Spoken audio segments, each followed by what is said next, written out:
Bueno, nuevamente gracias José Antonio por invitarme y pues por ponerme tantas pláticas, pero bueno, tuve la oportunidad de ir a los congresos para tratar de traer la información más importante del tema que me apasiona, que son las cuestiones de microbiota. Fue muy difícil para mí poder establecerlo, son muchos los trabajos que se hicieron a través de microbiota, de tal forma que decidí no presionarme, no voy a ir corriendo, hasta donde lleguen los 20 minutos serán los artículos que comentaré para que no tengamos. Entonces, nada más les pido que me avisen, ya, cállate, y ya en ese momento me callo para no poder presionarme, porque son muchos los trabajos, y quise traer lo que a lo mejor de forma sesgada me llamaron más la atención por diversas situaciones. O sea, no pretendo decir que estos sean los mejores, no necesariamente fueron los que fueron premiados, sino los que en específico me gustaron. El primero de ellos es un estudio que se presentó en el Congreso Europeo, en el cual es un estudio japonés en el que toda esta cuestión de que ustedes saben que pues, nacemos o estamos formándonos en un intestino en el cual pues, no está estéril, perdón, en un ambiente que no es estéril, no en el intestino, sino en el útero, en el cual no se encuentra estéril. Y lo que trató fue de ir confirmando toda esta serie de estudios en el cual se comparó en los niños el meconio, se obtuvieron muestras de meconio en las primeras 24 a 48 horas de 151 neonatos japoneses, y se recolectaron también a los 3, a los 7 días y en tiempos posteriores y hasta los 3 años para tratar de ver cómo iba evolucionando todas estas cuestiones de la microbiota. Y lo que se vio es que hay diferencias en los niños que habían sido nacidos por vía vaginal a por cesárea. Yo sé que me van a decir, ¿y esto qué relevancia tiene? Pues ya lo sabemos perfectamente, pero bueno, va sumando a toda esta gran cantidad de estudios que se generan. Pero ahora ya sabemos que hay ciertas bacterias. Por ejemplo, en los niños que nacieron por vía vaginal, vemos cómo toda la serie de lactobacilos se encuentran muy presentes, a diferencia del niño que nació por cesárea. Tal forma que sí, cada vez más tenemos evidencia contundente que los lactobacilos se adquieren por nacimiento por vía vaginal, y que es un punto importante. Y que específicamente hay estas diferencias a los 3 años tienden a desaparecer, y eso también lo sabíamos, a los 3 años, que es cuando se establece más o menos la microbiota ya del tipo adulto, tal forma que el impacto, lo que podamos hacer en esa ventana de 3 años va a ser lo importante. El siguiente punto, el siguiente de los trabajos que también fue otro trabajo presentado en el europeo, fue que en los niños prematuros son acarreadores de Clostridium difficile. Y ustedes saben que es una creencia, o sea, es un conocimiento que tenemos de que los niños, el neonato, en general el neonato a término, es un acarreador de Clostridium, pero no teníamos los datos acerca de qué pasaba con los prematuros. Y entonces empezaron a identificar cuál era la frecuencia y el comportamiento de la infección por Clostridium difficile, o bueno, no infección, o sea, el tener Clostridium difficile en estos pacientes. Y lo que se encontró es que el 10%, o sea, muchos de estos pacientes presentaban Clostridium difficile, es decir, el 52% tenían resultados positivos, pero solamente el 10% de esas cepas de Clostridium difficile eran patogénicas. Y cuando se pusieron a analizar en los diversos cortes, en los diversos momentos, porque fue en que el momento en que el prematuro estaba internado y después que se daba de alta, se dieron cuenta que el resto de las cepas patogénicas eran adquiridas una vez que el paciente ya había sido dado de alta, de tal forma que lo que nos queda de importancia de saber es, ojo, sí, el prematuro, al igual que el neonato, es un acarreador de Clostridium difficile, tenemos que tomarlo en cuenta porque pudiera ser una de las fuentes a través de las cuales se puede incrementar las infecciones en la comunidad de Clostridium difficile. Y siguiendo con esto, tratando de darle una línea, uno de los estudios que se presentó fue el que hasta ese momento era considerado como uno de los estudios más grandes del trasplante de médula, del trasplante de microbiota fecal para el tratamiento de infección por Clostridium difficile multiresistente. Y entonces presentaron los datos norteamericanos en base a una fuente de un centro que es el que provee la materia fecal ya toda bien estudiada y toda bien analizada. Y lo que encontraron son los centros en los cuales se tiene disponible solamente en Estados Unidos para realizar los trasplantes de microbiota fecal, tanto en adultos como en pediatras, y obviamente les vamos a mostrar los datos pediátricos. Y lo que se observó es que la eficacia del trasplante de microbiota fecal es del 85.5%, y que no hay diferencia en la vía de administración, ya sea por arriba o por abajo. Tal forma que sí, el trasplante es una realidad, es algo que se puede hacer. Yo creo que alguno de ustedes de aquí ya realizó en algún tipo de trasplante, yo creo que todavía no tenemos, hay pocos los que se han hecho y solamente son en los adultos. No hay eventos serios reportados y es la que hasta ese momento era la corte pediátrica más grande, en la cual reportaba la seguridad y la efectividad. Sin embargo, varios meses después, ahora en la NASPIGAN, presentaron en otro grupo de trabajo en el cual incluye alguno de estos trabajos, en esta infección recurrente por Clostridium difficile, tratar de entender cuál era la eficacia, la seguridad y cuáles eran las prácticas que limitaban el uso del trasplante de microbiota fecal.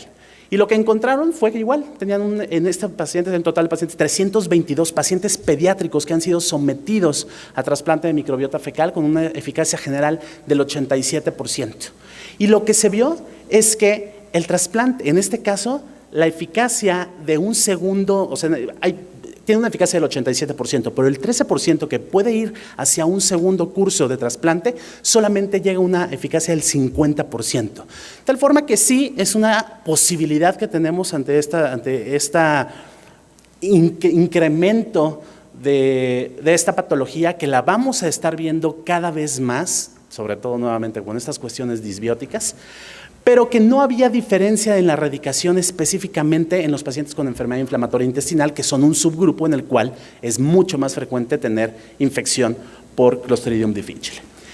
Y recientemente, también en la DDW se presentó un estudio prospectivo de no inferioridad, tratando de comparar el trasplante de microbiota fecal o sea, comparar la tasa de éxito, la seguridad, la preferencia del paciente, los cambios en calidad de vida y la diferencia del costo cuando es administrado por capsulita y no por lo grotesco de hacerlo del trasplante fecal. Entonces, es decir, ya tener seleccionadas, tener solamente administración de unas capsulitas que se las tomen y no tener que hacer todo el procedimiento. Es un ensayo clínico muy importante que tenemos que conocer, en el cual se identificaron, se aleatorizaron 50 pacientes a recibir la cápsula y 59 pacientes a ser administrado por vía colonoscopía el trasplante de microbiota fecal, y se vio que la tasa de éxito es muy similar.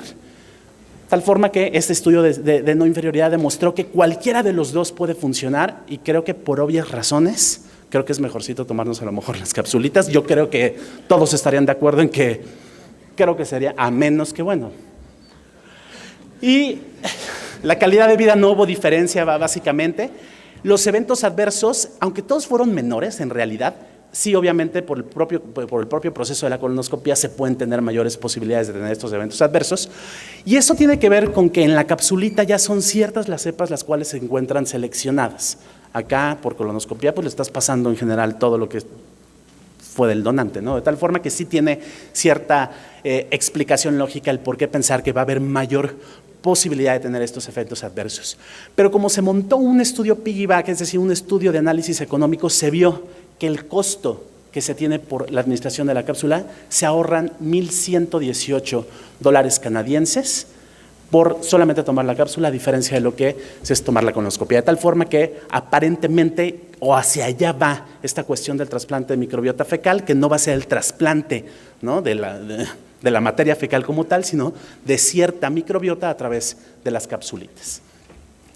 Otro de los trabajos que se presentó en el Congreso Latinoamericano que celebramos en Portugal fue un estudio brasileño, en el cual trataron de identificar cuál era la microbiota, si había diferencias en la microbiota de los pacientes obesos.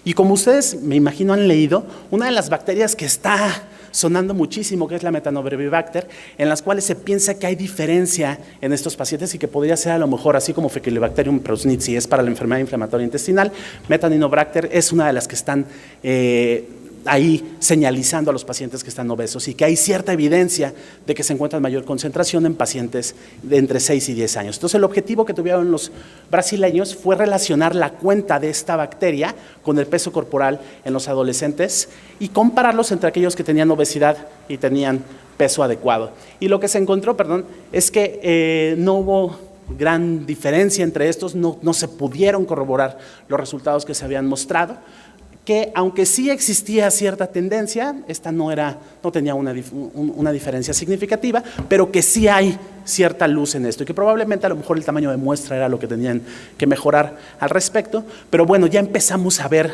y lo quise poner porque ya empezamos a ver estudios de microbiota en Latinoamérica, y es algo que tenemos que propugnar, y creo que de aquí tenemos que salir básicamente tratando con nuevas ideas al respecto de que tenemos que ponernos las pilas, porque la inmensa mayoría de los estudios que se realizan en microbiota o son europeos o son en Estados Unidos, del resultado del MetaHit o con alguno de los otros.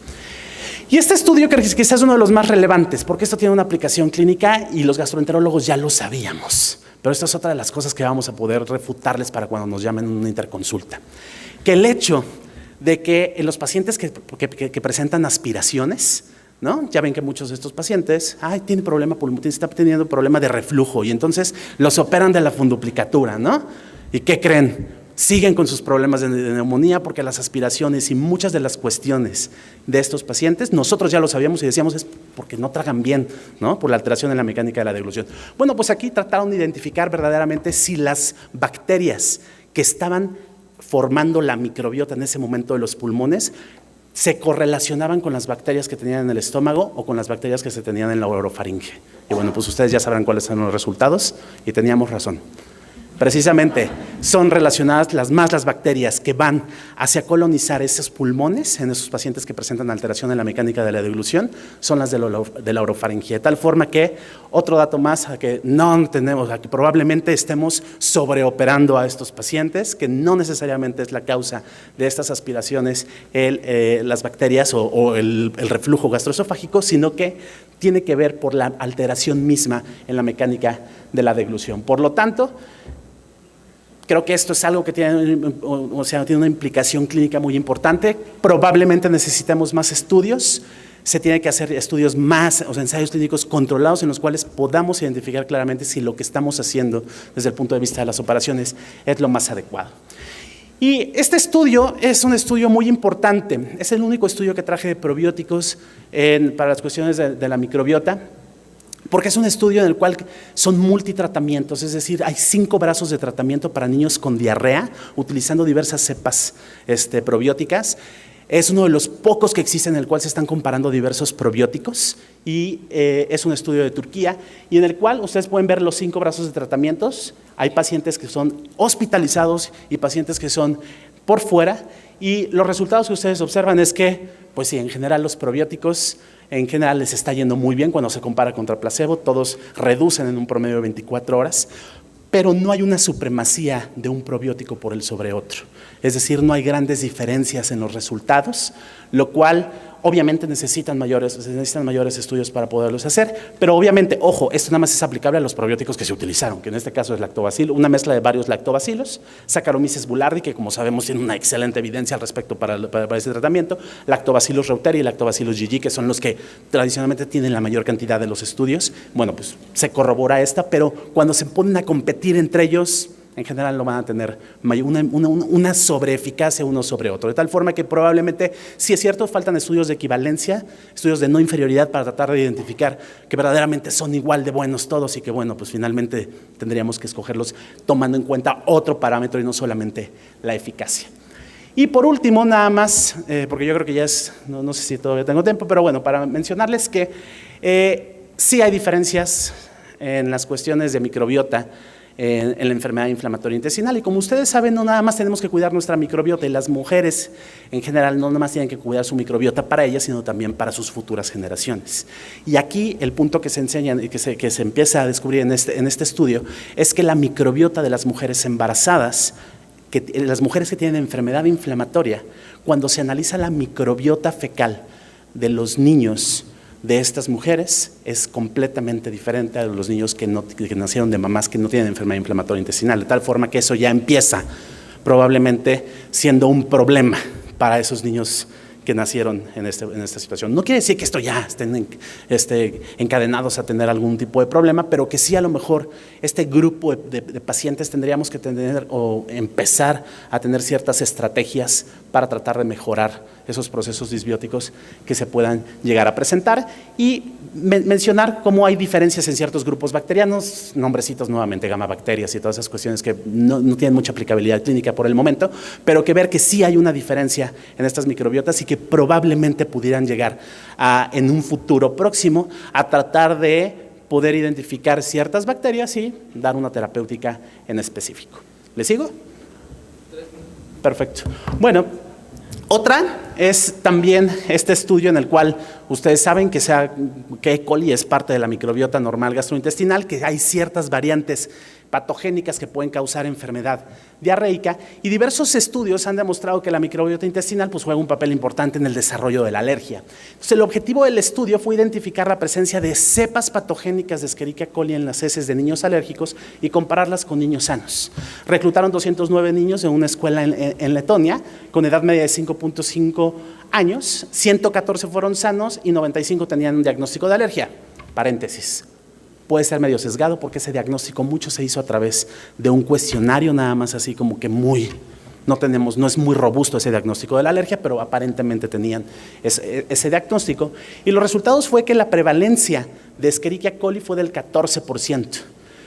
Esto se los quiero poner para que, nosotros estamos muy sensibilizados al respecto, pero todavía sigue ese concepto de que las bacterias malas matarlas, ¿no? Entonces, para irnos acostumbrando a que estas forman parte de nuestra microbiota normal, que la microbiota de E. coli fue menor en el caso de los niños con alergia. Entonces, este es uno de los ejemplos en los cuales no necesariamente significa que esta bacteria considerada tradicionalmente como mala necesita estar incrementada. Probablemente uno de los efectos que tiene E. coli en nuestro tubo digestivo cuando se encuentra todo bien es inmunorregular adecuadamente, pero cuando existe este desbalance es cuando se puede empezar a producir algún tipo de enfermedad. Entonces sí, cuando hay un incremento de E. coli, bueno, pues se presentan enfermedades diarreicas, pero también cuando hay un descenso de E. coli, lo que tenemos es un riesgo de alergia. Entonces, si empezamos a sobretratar infecciones, ¿no?, coprológicos, ¿no?, o coprocultivos que nos están reportando E. coli, probablemente estemos dando un cambio hacia el incremento de las cuestiones de lo de la alergia. Y finalmente esto nada más ver, sí, el síndrome de intestino irritable tiene diferencias en la microbiota. Este es el primer estudio que está tratando de comparar las bacterias no del colon, sino del intestino medio, ¿no?, del intestino delgado. Y pues sí, como podemos esperarnos, sí también hay diferencias en las bacterias, nada que podamos decir todavía concluyente al respecto. Pues muchas gracias.